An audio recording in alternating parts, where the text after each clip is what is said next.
Bharatiya Janata party, उसके सहयोगी संगठन एवं आरएसएस उत्तर प्रदेश विधानसभा के उपचुनाव को देखते हुए एक साजिश के तहत हिंदू मुसलमानों को आपस में लाने की लगातार नापाक कोशिश कर रही है।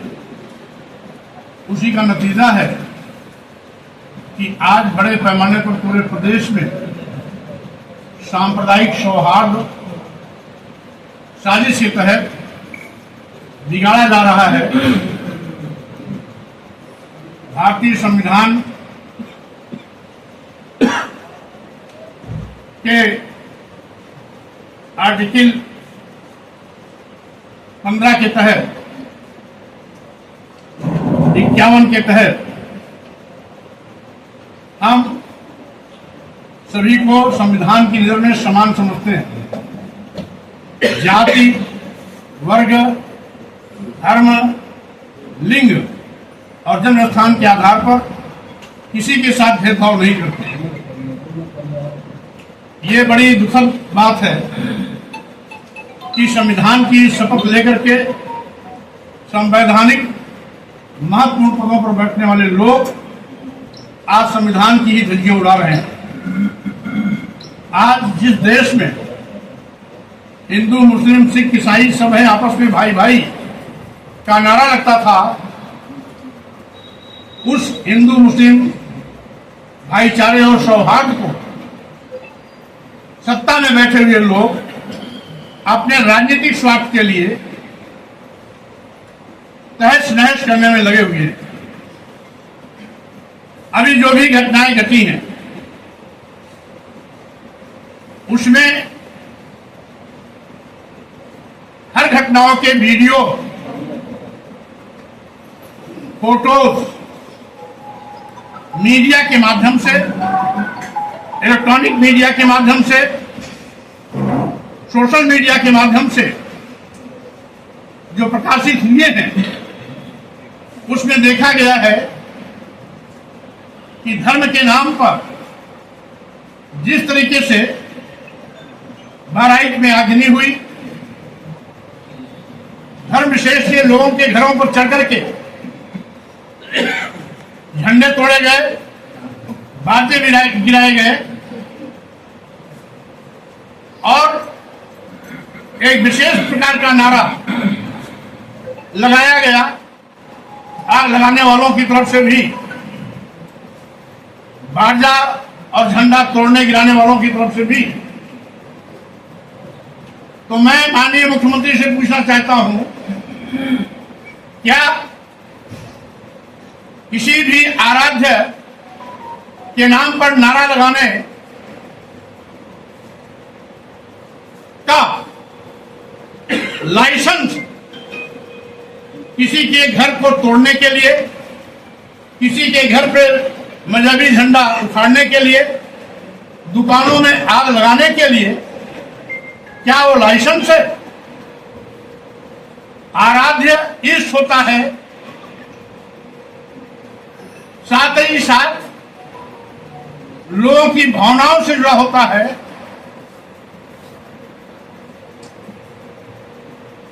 धर्म कल्याण के लिए होता है। धर्म के नाम पर माननीय मुख्यमंत्री स्वयं अपील करते हैं कि सभी धर्मों का सम्मान होना चाहिए, किसी धर्म के साथ किसी प्रकार की दुर्भावनापूर्ण कार्रवाई या अपमानजनक बातें नहीं होनी चाहिए। लेकिन आज जो भी घटनाएं घट रही हैं, कहीं न कहीं उसमें सत्ता पक्ष और आरएसएस की मिलीभगत है। हम समझते हैं बड़े पैमाने पर सैकड़ों की तादाद से भी ज्यादा पुलिस के रहते बहराइच में आग कैसे लगी, घर पे झंडा और बाजा कैसे गिराया गया, रामगोपाल मिश्रा को गोली कैसे लगी, इस सब के लिए जिम्मेदार बहराइच की पुलिस है। लोग नंगा नाच करते रहे, दुकानों में आग लगाई जा रही थी, घरों में आग लगाई जा रही थी, झंडा विशेष धर्म के लोगों का तोड़ा जा रहा था, बाजा गिराया जा रहा था, रामगोपाल मिश्रा को गोली दर गोली मारी गई। आखिर वहां की पुलिस गूंगी बहली अंधी बनकर के तमाशबीन क्यों रही? अगर पुलिस सक्रिय होती, पुलिस ने अपनी भूमिका निभाया होता, तो न रामगोपाल मिश्रा को गोली लगती, न किसी धर्म विशेष का झंडा तोड़ा गया होता, और न बहराइच पे दुकानों में आग लगाई होती। इस सब के लिए जिम्मेदार उत्तर प्रदेश की सरकार और उसकी गैर जिम्मेदार पुलिस है। यहां तक कि बहराइच का पूरा पुलिस प्रशासन तमाशबीन बन करके वहां बहराइच का नजारा देखता रहा।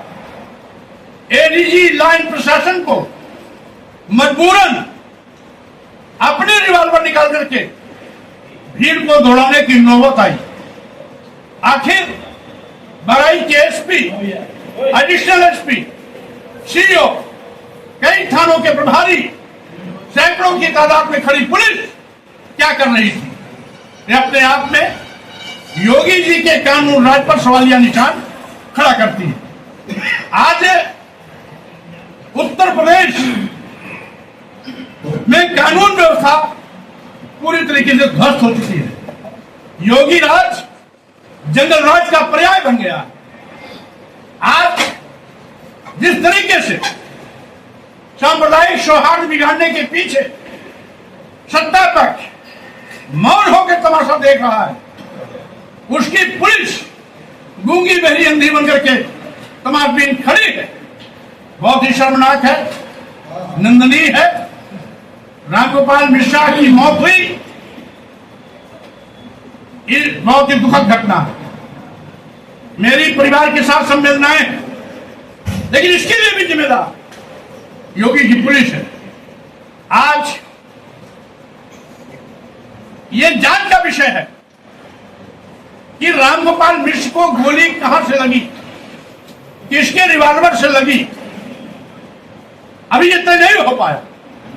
एक तरफा आरोप तय किया जा रहा है कि फला ने गोली चलाई, बिना जांच किए आप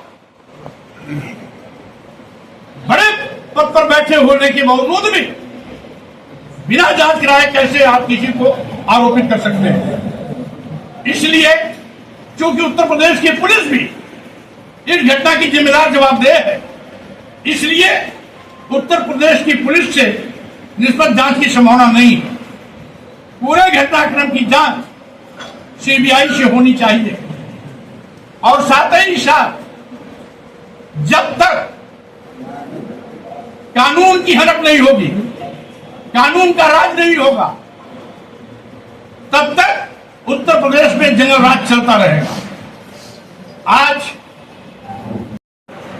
उनसे मैंने मुलाकात की। छावनी की घटना में भी 33 लोग भेजे गए, जिसमें 4 महिलाएं हैं। उन चारों महिलाओं को भी मैंने देखा, जिसमें एक की उम्र लगभग 65-70 साल है, एक 13-14 साल की लड़की है, एक ऐसी महिला है जिसके 1 महीना का बच्चा है, दूध पीता बच्चा छोड़ के घर गई है, दो बच्चे, और साथ ही साथ जिनका घटना के वक्त न मौजूदगी है, न लेना देना है, किसी भी सीसीटीवी फुटेज से उनको फोटो देखा जा सकता है, किसी की उपस्थिति नहीं है, उनको जेल भेजा गया। इसी प्रकार से लाला भिश्वा और विश्वा सरकारी के भी उन लोगों को भेजा गया जिनकी मौजूदगी ही छावनी में नहीं थी। और इस तरीके से एक धर्म विशेष के लोगों को टार्चर करके कोई अगर धर्मनिरपेक्ष बनने की कोशिश करता है, तो हम समझते हैं कि उसकी बड़ी नादानी है। आज जो दोषी है उसके खिलाफ कड़ी से कड़ी सजा दीजिए, कड़ी से कड़ी कार्रवाई करिए, लेकिन निर्दोषों को, वो विशेष धर्म को मानने वाला है, विशेष वर्ग का है, इसलिए उसको जेल भेजा जाए, उसके खिलाफ एफआईआर हो, प्रताड़ित किया जाए। हम समझते हैं यह सर्वथा अनुचित है। इसी के साथ ही साथ जिला अध्यक्ष रामेश्वर कुशवाहा जी ने, अगर उनके मोबाइल से कोई सूचना वायरल हुई और उन्होंने खंडन किया कि मेरा इसमें इन्वॉल्वमेंट नहीं, तो उनके जान पहचान, घर परिवार, नातेदारों को पकड़ के जो टार्चर किया गया, ये भी एक जघन्य अपराध है। और सही मायने में माननीय मुख्यमंत्री जी, ऐसा लगता है पहली बार सरकार चला रहे हैं। सरकारें बहुत सी आती और जाती है, लेकिन भेदभावपूर्ण रवैया के साथ अगर काम किया जाता है तो हम समझते हैं उस सरकार पर उंगली उठेगी, लाजिमी है। यही कारण है आज भाजपा सरकार पर सभी उंगली उठा रहे हैं, क्योंकि सरकार जानबूझकर उत्तर प्रदेश में कानून व्यवस्था को ध्वस्त कर रही है, एक वर्ग जात विशेष के लोगों को प्रताड़ित कर रही है। यही नहीं, मैं तो अभी पूरे प्रदेश का दौरा किया, कम से कम 2 दर्जन ऐसी जगहों पर गया जहां पर दलितों और पिछड़ों की हत्याएं भी हुई। ललितपुर में कुर्मी समाज के नौजवान को घर में घुसकर न केवल मारा पीटा, उसको आग लगा दिया गया।